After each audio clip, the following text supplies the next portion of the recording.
बिस्मिल्लाहिर्रहमानिर्रहीम अल्लाहुम्मा सल्लि अला मुहम्मद व अला आलि मुहम्मद कमा सल्लैता अला इब्राहीम व अला आलि इब्राहीम इन्नका हमीदुम मजीद।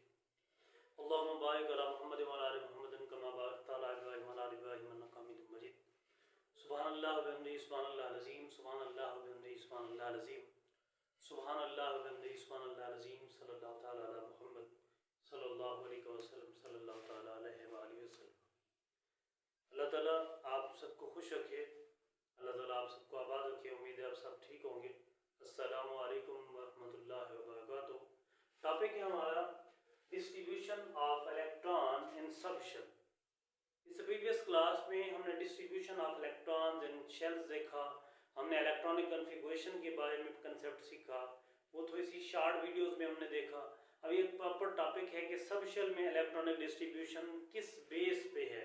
हमने कहा भी सब शेल है हमारे पास SPDF, उनके अंदर इलेक्ट्रॉन्स की डिस्ट्रीब्यूशन होती है 2n+2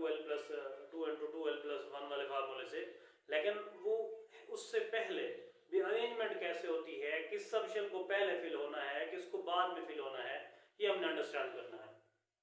तो उसके लिए एक प्रिंसिपल है, ऑफबाउ एक साइंटिस्ट है ऑफबाउ, उन्होंने अपना एक प्रिंसिपल दिया, एक असूल दिया, इसको हम कहते हैं बिल्डिंग अप प्रिंसिपल।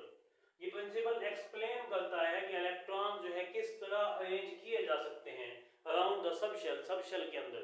तो ये एक्सप्लेन करता है कि इन सब shell electrons are arranged in the increasing order of their energy values. Electron जो है वो अपनी एनर्जी वैल्यूज की बेस के ऊपर डिफरेंट सब शेल्स में अरेंज किया गया है, उनको एनर्जी वैल्यूज की बेस के ऊपर। अब एनर्जी वैल्यूज जो है डिफरेंट इलेक्ट्रॉन्स की क्या होंगी, डिफरेंट होंगी।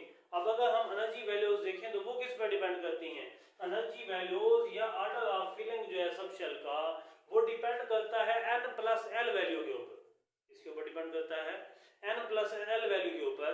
जिसकी n+l वैल्यू समानर होगी वो सब शेल सबसे पहले फिल होगा, उसके बाद उससे ज्यादा वाला, उसके बाद उससे ज्यादा वाला, फिर उसके बाद उससे ज्यादा वाला।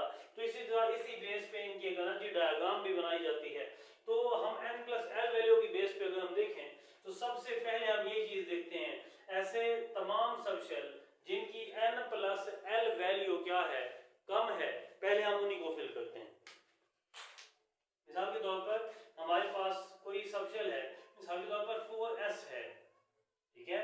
इसकी अगर हम देखें तो n+l वैल्यू क्या होगी, इसकी n वैल्यू जो है वो क्या होगी, n+l को हम देखें तो n वैल्यू जो है वो 0 होती है। सॉरी, n वैल्यू जो है इसकी वो क्या है, ये इसके साथ जो 4 लिखा हुआ है ये है, तो n वैल्यू इसकी 4 है, l की वैल्यू क्या है, 0 है।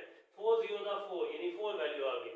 उसके बाद हम इसकी कंपैरिजन में हम देख लेते हैं कि हम 3d को देखना चाहते हैं, उसकी n+l वैल्यू क्या होगी। हम जब 3d की बात करते हैं तो 3d में हमें नजर आ रहा है 3 का मतलब क्या है कि इसका शेल नंबर, जिसको हम कहते हैं प्रिंसिपल क्वांटम नंबर। तो n की वैल्यू इसकी क्या आ गई, 3 आ गई, और d के लिए जो l की वैल्यू होती है वो 2 होती है। 3 और 2 क्या बनते हैं, 5 बनता है। इसका मतलब कि n+l वैल्यू इसकी क्या आई है, 5 आई है। अब ये भी सब शेल है जिसकी n+l वैल्यू क्या है, 4 है, और ये भी सब शेल है जिसकी n+l वैल्यू 5 है। तो जिसकी n+l वैल्यू समानर होगी पहले वो सब शेल फिल होगा, उसके बाद उससे ज्यादा वाला, उसके बाद उससे ज्यादा वाला, उसके बाद उससे ज्यादा वाला। तो पहले हम इसी तरह फिल करेंगे कि पहले 1s, उसके बाद 2s, फिर 2p, फिर 3d। तो मतलब हम किस बेस पे इनको फिल करेंगे, इनकी n+l वैल्यू की बेस के ऊपर। Some orbitals have the same n+l value.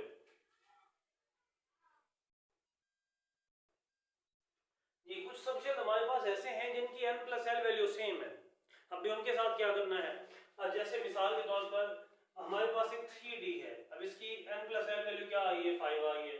इस तरह अगर हम 4p को देखते हैं, किसको देखते हैं, 4p को, तो इसकी अब n+l वैल्यू क्या होगी जी, n वैल्यू इसकी क्या होगी, 4 होगी, और p की वैल्यू क्या होगी, इसकी 1 होगी। 4 + 1 रिजल्ट 5 होगी।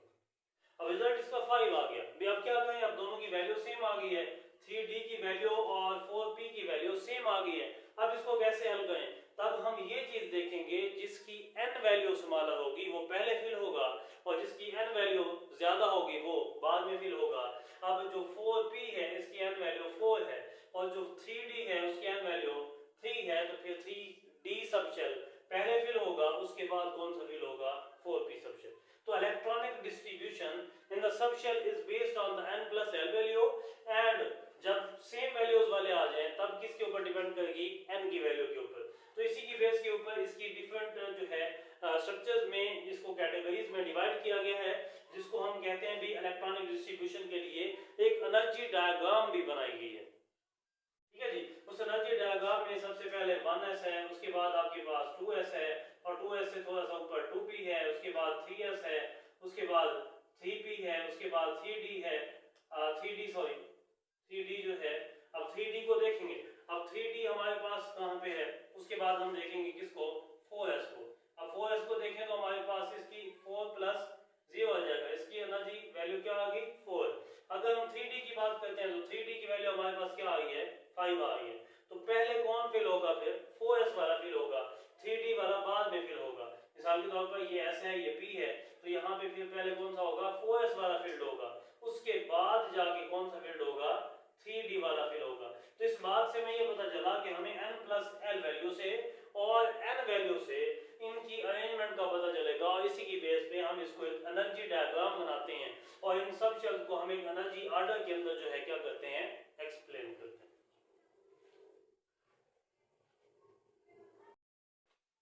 जी नेक्स्ट इसी एजीमुथल क्वांटम अपना जो हमारे पास आउटबाउंड प्रिंसिपल था, उसमें उसके मुताबिक हमने डिस्ट्रीब्यूशन की इलेक्ट्रॉन्स की सबशेल में, उसी से रिलेटेड एक टेबल इसमें है। वो टेबल क्या कहती है, वो कहती है कि अगर प्रिंसिपल क्वांटम नंबर n की वैल्यू आपके पास 1 हो तो n की वैल्यू 0 होगी, और आपके पास सबशेल जो होगा ये कौन सा होगा 1s होगा, और इसकी n प्लस l वैल्यू क्या आ जाएगी 1 प्लस 0 रिजल्ट 1 आ जाएगा। ठीक है। इस तरह अगर आपके पास n की वैल्यू क्या हो 2 हो, तो इसके लिए n की वैल्यू क्या होगी आपके पास, l की वैल्यू आपके पास जो है वो क्या होगी 1 होगी। तो सबशेल कौन सा होगा आपके पास 2s आ जाएगा। ठीक है। और उसके बाद इसके n प्लस l वैल्यू क्या होगी जी, अगर हमारे पास n की वैल्यू 2 है तो हमारे पास l की भी 2 वैल्यूज होती हैं। l की क्या होंगी 2 वैल्यूज होंगी। मिसाल के तौर पर अगर हम 2s की बात करते हैं तो 2s में अब हमारे पास वैल्यू क्या आ जाएगी 2 प्लस 1, क्या रिजल्ट आ जाएगा 3 आ जाएगा। इस तरह अगर हमारे पास n की वैल्यू 2 है तो p की 2 वैल्यूज होंगी, एक क्या होगी आपके पास 0 होगी और दूसरी क्या होगी 1 होगी। अगर वैल्यू 0 हो तो फिर ये कौन सा होगा 2s होगा, और यहाँ पे वैल्यू भी क्या आ जाएगी 0 आ जाएगी, और यहाँ पे आपके पास 2 रिजल्ट आ जाएगा। उसके बाद अगर हम कहें कि n की वैल्यू 2 है और l की वैल्यू हमारे पास क्या आ गई है 1 आ गई है, अगर हमारे पास l की वैल्यू 1 है तो ये हमारे पास 2p सबशेल होगा, और इसको अगर हम देखें तो 2 plus 1 n plus l value जो है ये हमारे पास क्या आ जाएगी 3 आ जाएगी।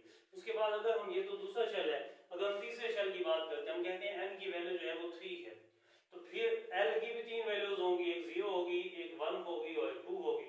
अगर l की वैल्यू 0 है तो ये हमारे पास कौन सा होगा 3s सबशेल होगा, कौन सा होगा 3s। अगर l की वैल्यू क्या है 1 है तो ये हमारे पास 3p होगा, अगर l की वैल्यू क्या है 2 है तो ये हमारे पास क्या होगा 3d होगा।